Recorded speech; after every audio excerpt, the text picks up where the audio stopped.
Panorama do mercado com abas as principais notícias de 22 de maio, sexta-feira, fazendo aqui um recap dos acontecimentos da semana. Vamos começar com esse recap e depois eu falo do que saiu de novidade agora nessa manhã. Tivemos excelentes resultados ao longo da semana. Nvidia bateu as expectativas e deu um guidance ainda forte. Isso sustenta toda a tendência sobre IA e semicondutores. O mercado continua animado, por isso o S&P segue na casa dos 7.400, 8% no ano. O Nasdaq também seguindo na sua tendência de 15% no ano. Crescimento muito forte das empresas de tecnologia, vários anos consecutivos de valorização do Nasdaq em percentuais de 2 dígitos. E agora nós seguimos com o fechamento do primeiro TRI, dos resultados do primeiro TRI. O Walmart soltou resultado também. Foi bom, porém com guidance mais conservador, demonstrando que o consumidor norte-americano já está mais seletivo. Tem o problema da energia, da gasolina subindo lá nos Estados Unidos, então o Walmart foi muito conservador no seu guidance para o segundo TRI de 2026. E do resultado, se eu não me engano, foram 485 empresas que já divulgaram o resultado, das 500 empresas do S&P, e praticamente 78% acima de lucro e receita, então um resultado muito forte, acima das expectativas. O problema é que quem deu guidance mais conservador, provavelmente para tentar manter as expectativas também no lugar e não gerar um excesso de ânimo, porque depois vem, quando se faz esse tipo de coisa, depois a ação corrige pra caramba quando o resultado não vem em linha com uma expectativa muito inflada. Então, um guidance mais conservador, mas de todo modo, o crescimento dos lucros é grande. As empresas de tecnologia, principalmente, mas não só, estão cortando colaboradores. Essa semana, inclusive, deu até uma repercussão grande nas redes sociais, que o Mark Zuckerberg fez uma videoconferência para demitir os colaboradores da Meta, mandou embora 8.000 colaboradores. E a tendência, na verdade, é que outras empresas façam a mesma coisa. Na verdade, as techs já anunciaram isso também, a Amazon já anunciou isso. E muita gente vai enxugar a equipe, eu estou vendo, meio jurídico, por exemplo, empresas de contabilidade, as Big Four de auditoria lá nos Estados Unidos estão contratando pessoas que tenham conhecimento com inteligência artificial. Então, tá havendo realmente uma mudança de perfil na folha de pagamento das empresas e provavelmente isso vai gerar pelo menos no curto prazo, vai gerar uma eficiência de ganho de margem, de lucro operacional dessas empresas. Então é mais um fator benévolo para a manutenção dos múltiplos e da bolsa norte-americana onde ela está. Em relação aos dados macroeconômicos dessa semana, a ata do Fed mostra que provavelmente teremos os juros onde estão até o final do ano, com uma possibilidade de alta de juros em 2027, se não houver uma resolução do conflito no Oriente Médio e a consequente queda do petróleo. Temos índices de PMI que ainda mostram força, de manufatura também, de serviços, mas olha que interessante, o Fed Philly Manufacturing Index, que é um importante índice de manufatura, ele veio abaixo, muito abaixo. Foi um índice que gerou uma contradição com o que estava sendo reportado ao longo da semana e chamou a atenção de muita gente. Então foi um dado que destoa do restante e é importante acompanhar para verificar se realmente essa guerra já não tem impacto na cadeia de produção norte-americana. Interessante esse dado, foi um dado que chamou a atenção. Jobless Claims ontem, quinta-feira, veio em linha. Então, de um modo geral, está tudo conspirando para que o S&P continue em alta, forte, porém com essa ressalva macroeconômica, duas ressalvas macroeconômicas. Primeiro, custo do petróleo e da energia de um modo geral no mundo todo, e segundo, a alta da curva de juros no mundo todo. Eu fiz um vídeo longo no YouTube, estou vendo aqui com o Pedro, se vai subir ainda essa semana, sobre a alta das curvas de juros nos países desenvolvidos e o impacto disso para os ativos, para a precificação de ativos. E ao final eu até falo a minha opinião, que eu acho que vai acontecer, e como é que os bancos centrais, como é que as autoridades públicas resolverão esse problema. É um problema muito difícil, um déficit crescente. Os norte-americanos estão com praticamente 39 trilhões de dívida, pagando 5% no vértice de 30 anos, então isso aí dá quase 2 trilhões de juros ao ano, se você colocar esse cálculo todo sobre o vértice longo, e é uma dívida explosiva até para os americanos. Eu não vou nem comentar do Brasil. O Brasil tem 50% da dívida vinculada à Selic, uma Selic de 14,5%. Não precisa falar que isso aí a longo prazo é explosivo, né? Mas esse é o cenário agora que se avizinha e esses são os pontos de tensão. Eu, particularmente, não gosto de diminuir posição, prefiro fazer hedges, mas às vezes eu até diminuo se eu vejo que já tem um excesso. Como eu não vejo um excesso ainda nas Big Techs, eu prefiro manter hedges, manter derivativos para me proteger, sobretudo em relação ao Nasdaq, porque a minha carteira tem um viés muito grande para tecnologia. Mas eu prefiro ficar comprado, porque quando eu olho para a Nvidia, para mim tá barata. Eu sei que eu sou minoritário nessa visão e muita gente vai falar que eu estou errado, mas eu acho que a Nvidia tá barata. Assim como outras Big Techs, eu gosto de Amazon, eu gosto de Google, mas Google já andou muito, mas eu gosto de Google. Então, tudo isso para mostrar que existe ainda um ânimo em relação ao que está acontecendo. Agora, vamos falar um pouquinho também de IPO. Vai sair o IPO da SpaceX, agora com datas definidas, sai em junho mesmo. Será o maior IPO da história para o varejo vai entrar grande na SpaceX. Só que a SpaceX, assim como a Tesla, vai ter problema de governança. O Elon Musk vai mandar e desmandar. A gente sabe como funciona, a gente já viu isso acontecer na Tesla. O Elon Musk não abre capital para perder controle da empresa. Então, o minoritário pode ser prejudicado, pode. A OpenAI também entrou com pedido sigiloso de IPO nessa semana.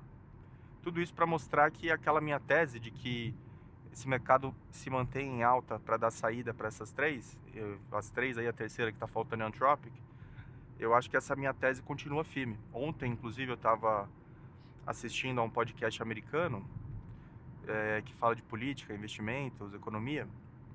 E esse podcast, a pessoa falou que fez um levantamento e ele falou que os fundos de venture capital que entraram nos últimos anos, eles praticamente canalizaram todo o dinheiro deles em AI e principalmente nessas empresas. Então, até o investimento em venture capital desses últimos anos foi muito concentrado nas mesmas empresas que farão IPO agora. Então, esses fundos precisam urgentemente liberar capital. Quem entrou nos últimos anos vai multiplicar o capital em 2, 3, 4 vezes. Agora, quem foi um Peter Thiel da vida, um cara que entrou lá atrás numa OpenAI ainda quando era fundação, esse aí fez 140 vezes o investimento. Então, só para você ter uma ideia da multiplicação de capital que acontece quando o sujeito acerta na veia uma empresa tech que causa disrupção, né? Então, enquanto houver a necessidade da liquidez para essas empresas, esses mercados vão segurar. Eu tenho certeza disso. Isso aí eu estou muito convicto.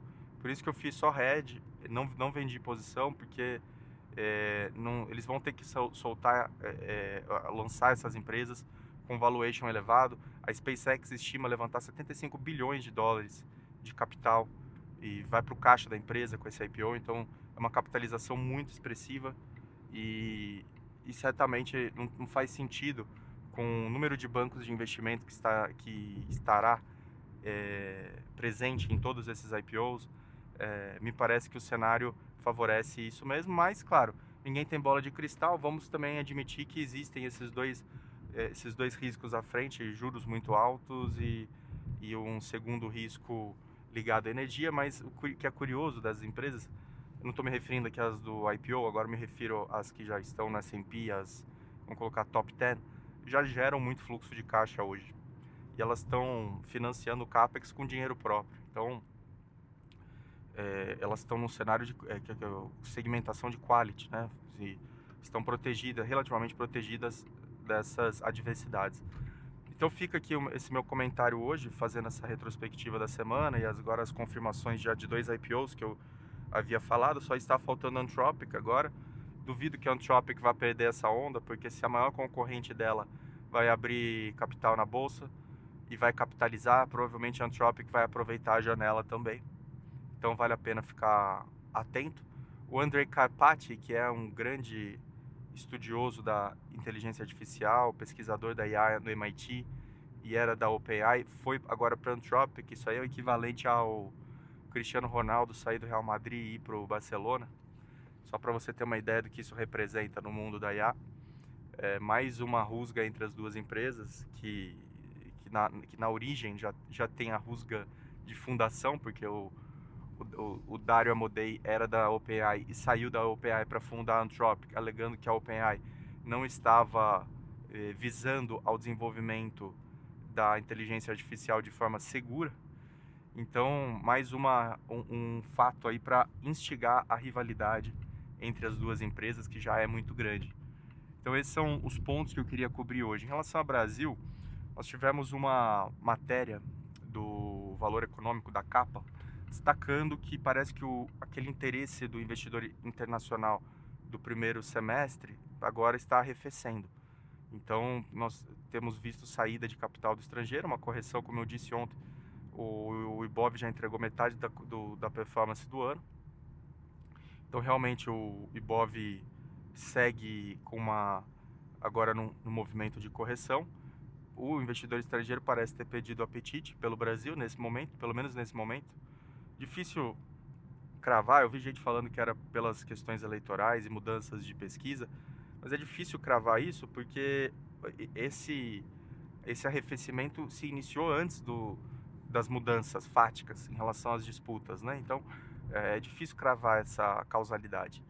Mas de todo modo, o problema do Brasil, pelo menos com relação à bolsa, é claro que é uma bolsa pequena, então qualquer fluxo vai puxar, mas é uma bolsa que as empresas são da velha indústria. E hoje, quando nós olhamos para o apetite do investidor global, o apetite do investidor global é para tecnologia, sem sombra de dúvida. Então, inclusive nos Estados Unidos, não é diferente não.